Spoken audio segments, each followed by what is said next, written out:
Bab 362. Mengeluarkan senjata misterius. Dengan sikap tak terkalahkan, Eric Kin sangat percaya diri dengan kemenangan yang akan diraihnya, langsung melepaskan tinjuan sekeras baja. Boom! Timbul lubang pada di permukaan tanah, batu-batu kecil berhamburan. Jack! Raut wajah Louis Su berubah drastis, langsung berdiri dari tempat duduk. Meski biasanya dia selalu bersikap tegas pada Jack, tetapi bagaimanapun juga itu adalah anak tunggal miliknya. Jika sungguh terjadi sesuatu padanya, rasa sakit yang dialami akan lebih dalam dari terbunuhnya dirinya sendiri. Di saat inilah, badan Jack Su menjadi tidak berdaya. Tinjuannya bertemu langsung dengan tinjuan Eric Kin, menghasilkan dentuman yang menakutkan. Tenaga yang benar-benar menakutkan, bagai pusaran air yang kian menyebar ke segala arah. Hanya tenaga yang tersisa itu saja, cukup membuat seisi ruangan terguncang hebat.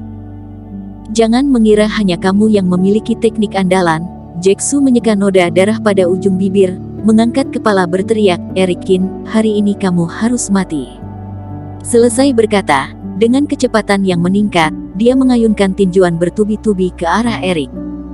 Yang terkuat dari diri Eric Kin adalah tubuhnya. Tentu saja dia tidak merasa takut, mereka berdua pun bergelut bersama. Keduanya bergerak secepat kilat, yang terlihat hanyalah cahaya emas dan ungu yang saling membentur. Setiap tinjuan mendarat, selalu diikuti getaran yang tersisa, serta bunyi yang menusuk telinga, sungguh hampir merobek gendang telinga orang-orang. Boom! Dengan gilanya, Jack Su bertarung habis-habisan, membuat orang-orang ketakutan. Di atas panggung, raut wajah semua anggota keluarga Su menjadi sangat buruk. Meski Jack Su tidak menunjukkan tanda-tanda kekalahan, namun pertarungan keduanya terbilang cukup imbang. Ini sudah sangat menjatuhkan harga diri keluarga Su. Kini kening Simon Zhou yang beridentitas sebagai guru Jack Su, mengerut hebat. Tenang saja, Jack Su tidak akan kalah. Simon berbalik badan, berkata pada kakek besar Su. Kakek besar Su tidak mengatakan apapun, namun wajah yang selalu tenang itu, kini malah mulai gemetaran. Eric Kin sungguh anak muda yang berbakat. Seorang anggota dari keluarga Chu berkata dengan sangat gembira. Dan para murid-murid ternama di dunia pun mulai tertarik oleh pertandingan di depan mata. Tuan besar. Di saat inilah, Sheila Xiao tiba. Dia berdiri di samping Louis, berkata dengan suara kecil, Tuan besar, gawat. Kening Louis Su mengerut, bertanya dengan sedikit kesal, ada apa? Sheila Xiao mendekati telinganya, berbisik, beberapa pelindung keluarga Su tidak bisa dihubungi, aku takut mereka. Mata Louis Su melotot, segera berdiri dari tempat duduk, berkata, bagaimana mungkin? Mungkinkah beberapa pelindung itu gugur? Sheila Xiao menggelengkan kepala, berkata, aku juga tidak tahu, tetapi memang sampai sekarang belum bisa dihubungi. Aku sudah mengutus orang mencari ke Silver City. Louis Su menghirup nafas dalam, raut wajah kian mendingin. Lalu di mana Roger Su?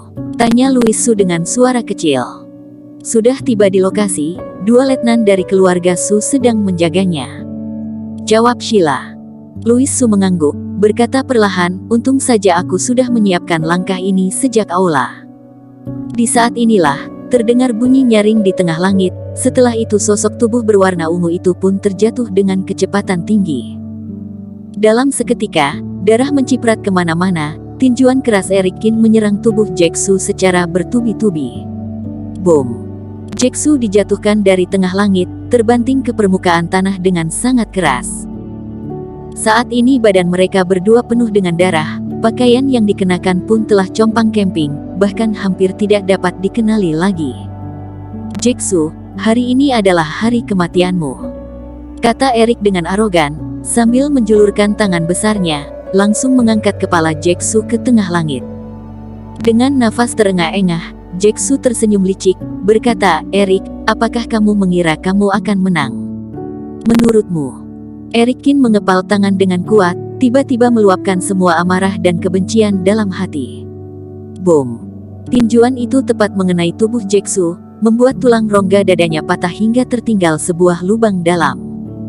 Eric Kin masih terus menyerangnya, melangkah ke depan, telapak tangan yang besar memancarkan cahaya emas di tengah langit, memancari seisi ruangan. Saat ini, mata Jae-soo tiba-tiba sedikit terpejam, menghela nafas lewat mulut. Dalam sekejap saja, sebuah tenaga kedamaian tiba. Telapak tangan Erik Kin terdiam di tengah langit, terlintas ekspresi bengong sesaat pada kedua matanya. Hanya dalam waktu sesaat itu, Jae-soo menggenggam pedang panjang, langsung menusuk ke dalam perut Erik. Jurus desahan dewa, kata Kim Han dengan sangat terkejut. Tidak hanya Erik Kin, semua orang turut merasakan pengaruhnya. Bahkan orang-orang tertentu yang memiliki kemampuan rendah langsung kehilangan kesadaran dalam seketika, tergeletak ke permukaan tanah. Rak!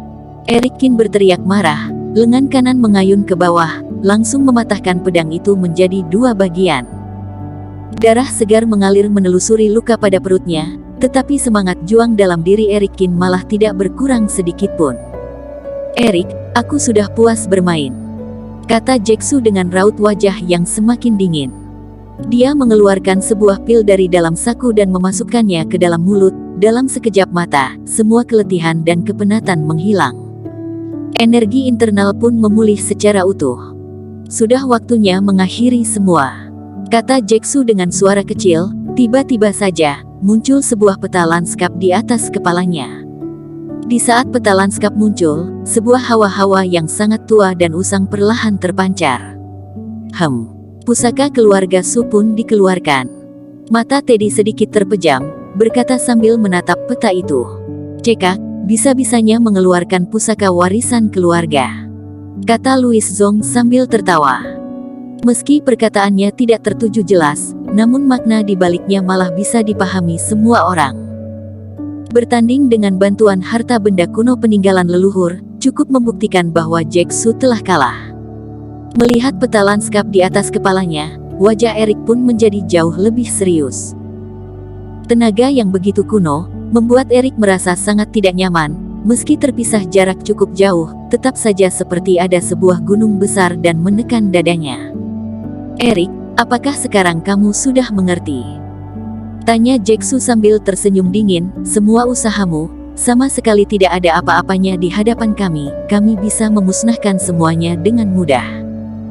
Hari ini aku akan membunuhmu, namamu hanya akan menjadi butiran debu di dalam sejarah," kata Jae-soo sambil menatap peta lanskap itu, dengan penuh rasa percaya diri. Menekan lawan dengan pusaka, keluarga Su sungguh tidak tahu malu. Seseorang berteriak dari kejauhan. Jae-soo melihatnya sekilas, tertawa dingin berkata, "Pusaka juga termasuk salah satu dari kemampuan diri. Hidup dan mati menentukan menang dan kalah. Ini adalah logika yang tidak pernah bisa diubah." Erik Kin malah terlihat sangat tenang, badannya sedikit bergetar, jurus kekekalan tubuh langsung terpampang di depan. Setelah itu, muncullah sebuah pedang panjang berwarna merah tua di tangannya, pedang yang sangat tajam, mengeluarkan bunyi menyeramkan. "Terima saja kematian ini," Jae-soo berteriak keras. Dengan menggunakan tenaga superior master, dia mengeluarkan sebuah peta lanskap. Dalam seketika, peta lanskap itu tiba di atas kepala Erik. Sebuah tenaga mematikan menekan kedua sisi bahunya. Cet, cet, cet. Tenaga yang sangat kuat itu membuat badan Erik seperti terkikis, bahkan mengeluarkan percikan api secara berulang kali. Timpa. Mengiringi teriakan Jae-soo, peta lanskap itu perlahan menimpa ke bawah. Bersambung. Terima kasih telah menonton video ini sampai akhir. Jangan lupa subscribe dan nantikan kisah episode selanjutnya hanya di Novel Story. Salam.